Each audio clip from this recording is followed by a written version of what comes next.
Narito na ang pambansang pantanggal umay upang maghatid ang mga kwento sa buhay. Buong barangay kapitbahay, mga tropa at tambay, tawagin na pati na rin si nanay. Ano ang kwento mo? Logan na yan, saan ka man naroon? Logan na yan, gusto mong mapanood? Logan na yan, imatlogan na yan, imatlogan na yan, imatlogan na yan.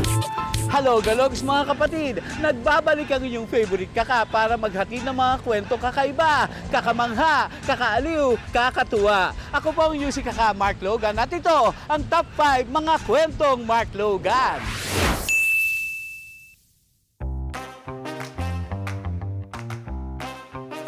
Sa social media, abay hindi na lang selfie ang binabalandra. Ginawa ng portfolio ng talento ng iba. Maya't maya may nauuso, trending sa paghuli ng pulso.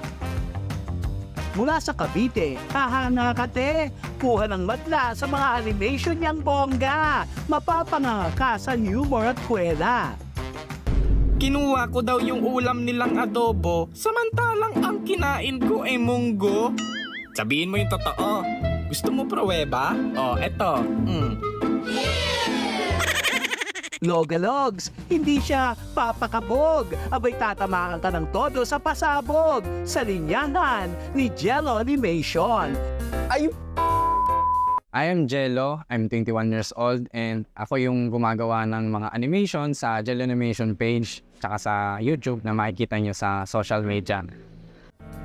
Dahil sa hiling ni Jello sa pagguhit, milyong followers na ang nakamit. Totoo nga ang chismis na siya'y bet na bet. Kuhang-kuha ba naman ang senaryo sa buhay na trupa sa legit? Ano pre, nakakuha ka na? Nakahanap na ako oh. Vintage, 20 na brief. Ayos yan ah. Yung mga Filipino culture na lagi nating nai-experience daily, ayun, yung mga sa mga jeep, sa mga office, sa classmates, sa school, sa pamilya, lahat. Basta feeling ko na entertain tsaka nakaka-relate sa mga Filipino katulad ko, ginagawan ko siya ng animation. Kaya naman pala, palong-palo, abay may halong pagkaloko. Ang content nitong si Jello, walang buwelo-buwelo, pasintabi po sa may utang. Eto na nga't pinariringgan. Yung utang nyo daw po kay mama. Ay, di umano. Wala akong pambayad sa inyo. Lumipad ang aming team para ikaw ay singilin.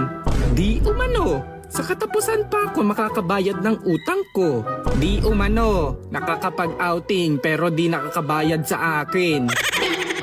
Kailangan talaga relatable yung mga content na ginagawa natin kasi number one, yun yung mga mag-engage talaga sa mga tao na, uy, magko-comment sila na nafe-feel ko din yan o kaya na-experience nila yung ganong senaryo sa buhay nila. So, dagdag engagement and at the same time, magiging magandang result siya sa content creation mo lalo pag pinupursue mo talaga yung pagko-content kasi dadami yung mga sharer mo, dadami yung mga magko-comments and at the same time, dadami yung mga magiging followers mo kasi nafe-feel niya kung ano yung nafe-feel nung creator.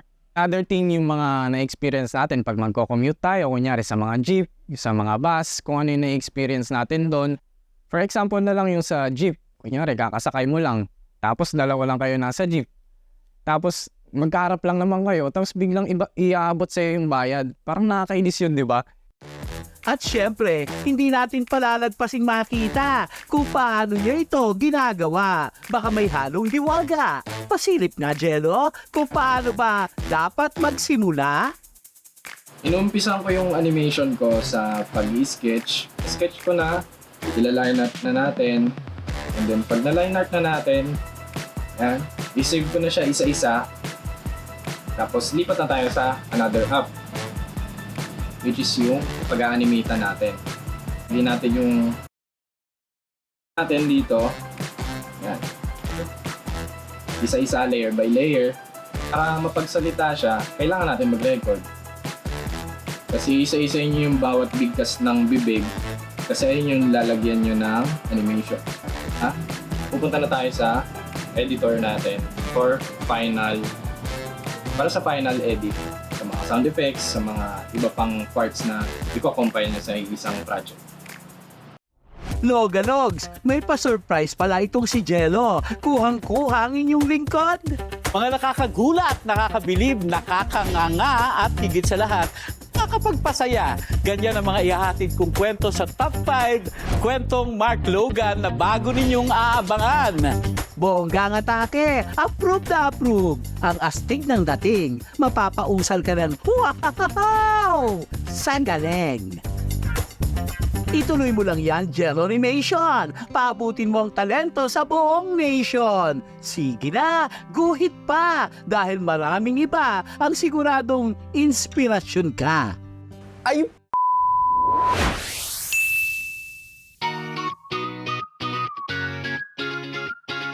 Palaban ang init ngayong summer. Dulot na pawis ay over. Bukod pa rito ay hikap ka sa buryo. Kaya tanggalin natin ang init sa Baguio. Dito sa Session Road, gagaan ang iyong loob. Buhay na buhay ang iba't ibang talento. Kanya-kanyang diskarte sa pangaliw ng tao. Ang isa sa kakaiba rito ay ang chalk art sa kahabaan ng daan. Tuwing linggo ay sarado ang bahaging ito sa mga sasakyan upang buksan ang tsansa sa mga G na G ang kumpiyansa. Logalogs, may inimbitahan tayong magsasalpukan, magpapatagisan. Hello, Kalog! Hi, I'm Artea Studio and I'm an artist. Hello, Kalogs! I'm Guhit Bench and I'm a chalk artist in Baguio. Ipakikita nilang husay sa paggamit ng kulay. Narito si Artea, palong-palo na luminya. Guhit Bench, magtago ka na dahil pagkatapos ng laban na to, baka magtago ka na sa lungga mo. Hindi naman papakabog si Guhit Bench na may bit-bit na pasabog. Ate, asan ka na? Andito na ako, ready na ako. Kahit idol kita, lalabanan kita. Ang iguguhit nila Logalog, syempre, ang inyong lingkod. Galingan nyo mga bagets, ipakita nyo kung sino ang kabet-bet. Gagamit si Artea ng charcoal at chalk, habang si Guhit Bench ay magkahalong pastel at chalk. Mahilig po ako sa pag-chalk art since nakita ko po sa tao na patok. And yun yung very easy sa akin na medium. Yun yung pinaka-comfortable ako. Doon ako mas nakilala and kaya tinuloy ko lang. Nahilig po ako sa pag-chalk art kasi po, since pandemic po, dati na po akong gumagawa ng mga portrait like pinapagawa po sa akin ng mga clients ko. And then, charcoal lang po siya. So, nung umakyat po ako dito sa Baguio, nakita ko po yung mga nag-chalk art dito sa Session Road, dito sa may kalsada. Parang na-inspire po ako na gumawa ng bagos. Na hindi lang black and white yung gawa ko. So, gumawa po ako ng chalk art para maging makulay naman yung mga gawa. Nag-chalk art ako mga 3 years na, almost 3 years, since 2021. 2 months pa lang po ako nag-chalk art. Nag-start po ako dito noong November. Mga sikat na personalidad or mga artist na na-drawing ko na is pinakauna si Skastak Lee dahil idol ko nga siya. Second is sila Kong. Then yung pinakapatok si Darna. Ang mga na-chalk art ko na po is yung sila MMD. Yun po yung mas pumatok. Yung anak po ni Kong TVN V Cortez na si Kidlat. And then yung anak po nila Von and Carlin na mga vlogger po.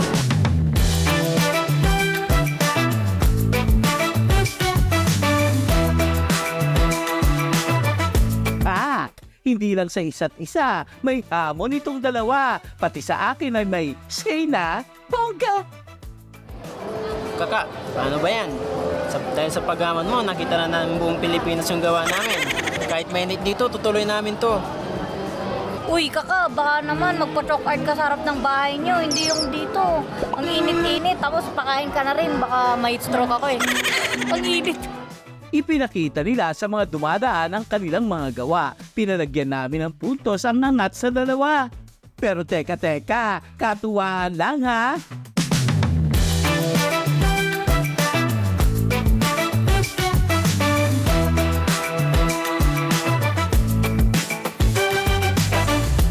Iba Ang galing ninyo, Artea at Guhit Bench. Mapapalingon talaga ang audience.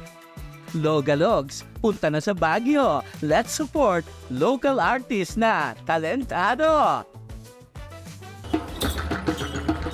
Bukod sa kanilang dalawa, marami pang manikhaing haanga ka talaga. Logalogs, sign mo na to para gumala at magsaya. Kaya maglibang na sa kahabaan ng Session Road area. Logan na yan, gusto mo mapanood. Logan na yan, imatlogan na yan. Imatlogan na yan, imatlogan na yan. Logan na yan, gusto mo mapanood. Logan na yan, imatlogan na yan. Imatlogan na yan, imatlogan na yan.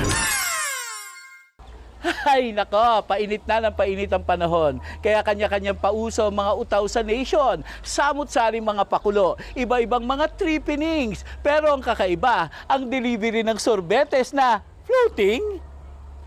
Ilan po? Pabili. Ang daming naliligo sa pawis ngayong summer. Kaya mga naligo sa dagat, blockbuster. Pati ang dirty ice cream hinahagilap. Kapag narinig mo ito, talagang hinata-hanap. Dito sa Kalatagan, ang talagang sikat, ang tamis sa gitna ng tubig alat. Habang ikaw ay nagpo-float, sisi at swim, kasama mong lumutang ang kariton ng ice cream. Mamang sorbotero ang diskarte mo. Tinda mong ice cream, pinalawoy ako. Init ng araw, mas nai-enjoy ko. Mga gasto sa outing, nalilimutan ko. Pero ang tanong ng mga kalogalogs ko, Mamang Sorbotero, ano nga ba ang ngalan mo? Siya si Jason Viana, 2 dekada ng tindero, dating mangingista na ngayon ay sorbetero. Kaya sa paggawa ng ice cream, siguradong, eksperto. Naman sa ako nakaisip magtinda dito sa dagat. Kapatid ko po, niyakag po ako. Nang una nga po, nahiya ako magtinda dito eh.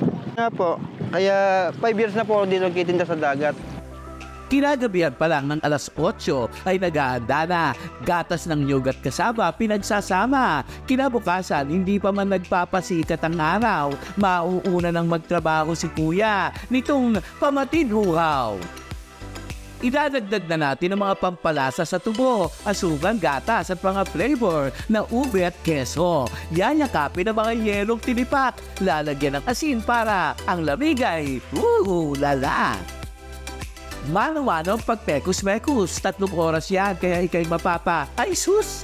Kaya iba na lang, wag si Kuya Jason, ang tamis at lambot ng sorbetes, ang bunga ng kanyang pagkamaton.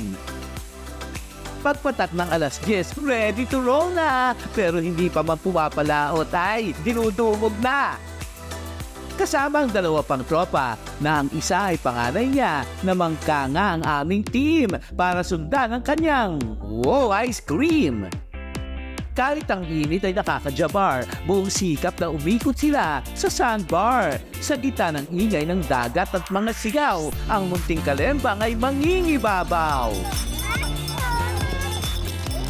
Sa mga balsa na kasing kulay ng kanyang sorbetes, marami ang bumili at nakimarites. Congrats sa mga marupok na biktima ng mga pa-fall. Dahil sa sorbetes na ito, ikaw na ang hinahabol.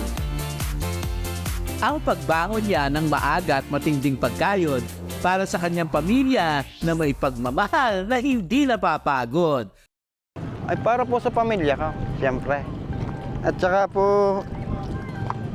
mabuhay, masaya po. Dahil tinatangkilit nila ang aking ice cream.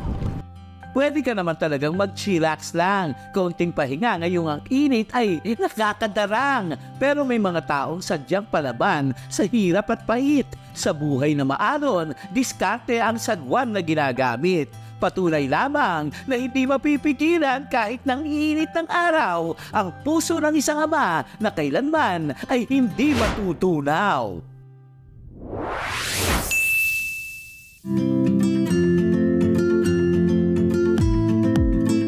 Sa araw ng pag-iisang dibdib, ang mga ikakasal, dibdiban ng pag-ibig. Pero hindi lang pag-ibig ang inaabangan, nakaabang din ang lahat sa paandaran. Dahil bukod sa love story, ang kasalan nahahaluan din ng comedy. Kanya-kanya rin ang tema para talagang tatak sa alaala.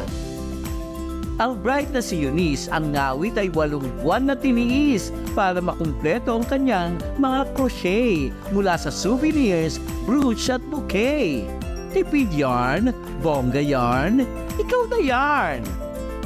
Buong tiyaga at pagmamahal ang kanyang paghahabi tulad ng 15 years niyang pagtatahi ng love story ng kanyang the one and only.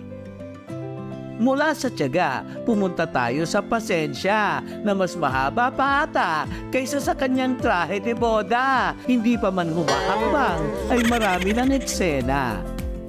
Diyos ko po, Rudy! Diyos ko po, Ruday! Pagaanin muna ang bida! Pero wala naman daw dapat ipag-alala dahil napaganda pa rin ang kasal kahit nagka-aberya at may take 2 ang pinakahihintay na entrada. Kung ang bagong kasal ay binibigyan ng best wish, ang best man na ito pasabog sa kanyang speech. Sabi sa'yo, Cleo, ako ang nauna pero ikaw ang nagwagi. Kapag nga may alak, may balak. At ang balak ay magpahanaka. Ganyan talaga ang tunay at forever bro. Kahit magkanya-kanya ay hindi mag-FO. Kapag nga raw ikaw ay in love, ang feeling ay parang nasa alapaap. Kaya kasalang ito, International Airlines ang dating. Pagpasok mo pa lang, uy, parang turista ang feeling. Ang ticket ko noon ng guest ay first class, business at economy. May baggage counter pa, pero walang fee. Kahit saan ka mapunta, ang sarap mag-selfie. Pero kung alapaap na literal ang nais, ang kasalang ito ay hindi mo dapat mamiss. Dito ginanap sa Batan Rice Terraces. Sobrang close mo kay Lord. Ika'y mapapa. Best wishes! Parehas na ipugaw ang bagong kasal, kaya ang kanilang tema ay lokal na lokal. Mula sa langit, pupunta tayo sa lupa. As in, underground ang vibe nila. Ang kasal ginanap sa sementeryo, ang bridal car, pampatay na karo. Pati mga bisita, itim ang pormahan, till death do us part talaga ang sumpahan. Ang katuwang ng mga magagandang konsepto, ang mga wedding planners na alisto. Ang pinaka hindi namin makakalimutan na wedding is yung kinasal yung couple sa ulanan. Hindi na niya inisip kung masisira yung peg niya, yung itsura niya. Basta naglakad lang siya doon sa ulanan. Ginawa niya is let's go with the flow and gusto ko lang ikasal at maramdaman yung blessing ni Lord. Meron kami BTS. Ultimo mga centerpieces nila, pang mga BTS din. And then nagpagawa kami ng mga standee na talagang malalaki pa sa tao na mga K-pop. Lahat ng pinatugtog is BTS. Lagi kami may strategical planning. So palagi kaming merong plan B, plan C. Itong wedding or itong moment ng buhay nila is once in a lifetime lang. So sabi ko nga, always give the best shot. Sa mga gustong matupad ang kanilang dream wedding, ito ang kanyang maipapayo para hindi kayo tumambling. Kasi alam mo, sa totoo lang, kahit na anong plano mo, kahit na gano'n pa karami yung budget nyo, kahit gano'n nyo pa yung pinag-ipunan, kapag kulang kayo sa oras, hindi rin maganda yung outcome. Kapag napag-uusapan sa social media kung ang kasal dapat ingrande ba, isa lang ang napatunayan nila na ang pangmatagalang pag-ibig, pasok man o hindi sa aesthetic, ay hindi nadadaan sa anumang gimmick. Logan na yan, gusto mo mapanood. Logan na yan, imatyogan na yan, imatyogan na yan, imatyogan na yan. Logan na yan, gusto mo mapanood. Logan na yan, imatyogan na yan, imatyogan na yan, imatyogan na yan.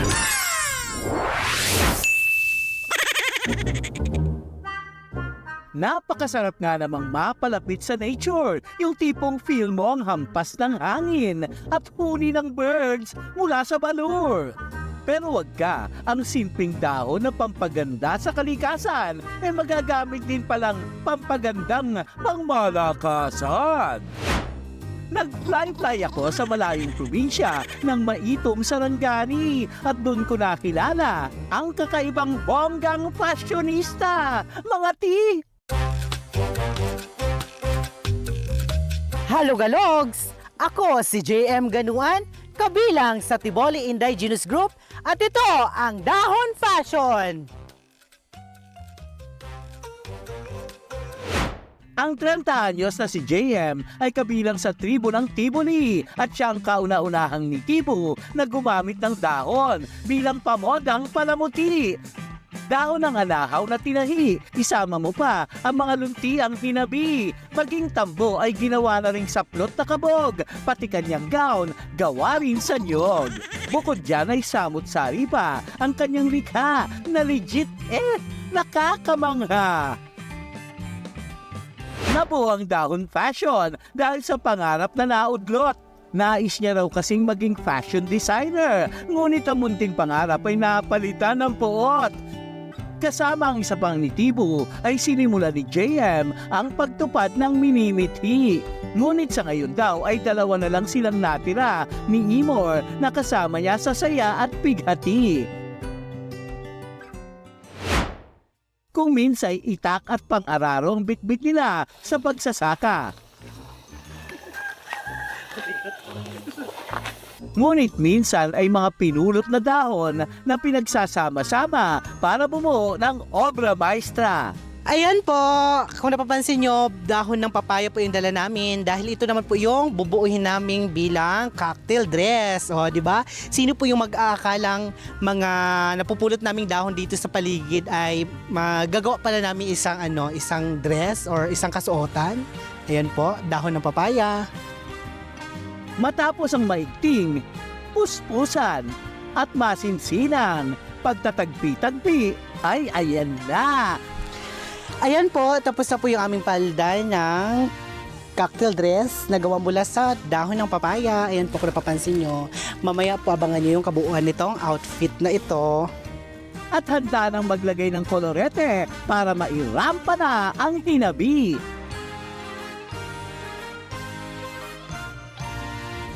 Gamit ang cellphone ay bonggang pictorial ang entrada sa damuhan man o sa gitna ng kalsada. Modang dahon ay ready nang ipangrampa. Minsan nang nabigyan ng oportunidad si JM na ipakita ang galing sa Maynila. Ang mga yaring trahe sa runway o ibinida.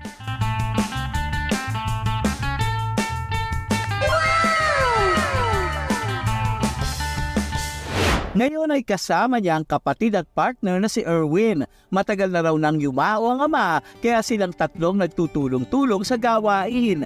Ang ilan naman ay halos isang dekada lang nakikipagsapalaran sa Saudi.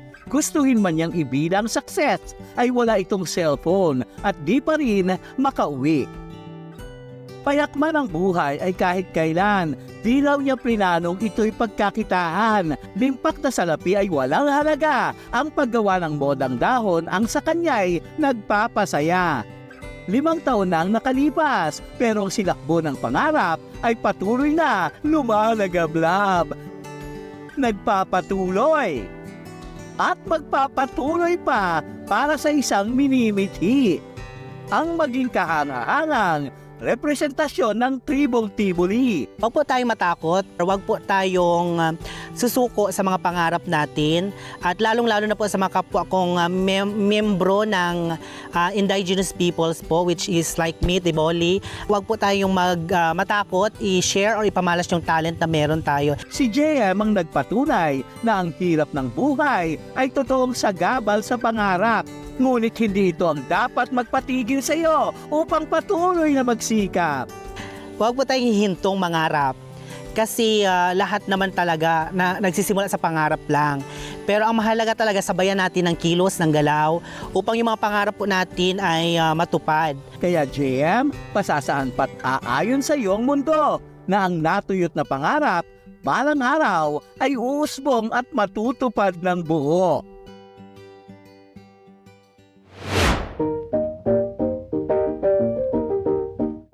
Sa hirap ng life ngayon, ang mga Noypi kanya-kanya ng tactics. Kaya ang uso ngayon, pagtagpihin ng videos na nakakalokang happenings sa mga kalog at laugh trip na online tindahan, trippenings. Katulad na lang ng kuya na to, na pilang sipa ko no ng elepante, magbebenta lang ng buhangin, mukhang nabali pa ang gulugod. Alin na mo diri Jewels Construction and Supply. Atay kabilya, ipakita to kabilya. No? Alin na mo. Okay. Isama mo pang video niyang kunwari nalaglag siya from above. Buhangin binebenta pa lang bagsak at hollow blocks na matibay raw.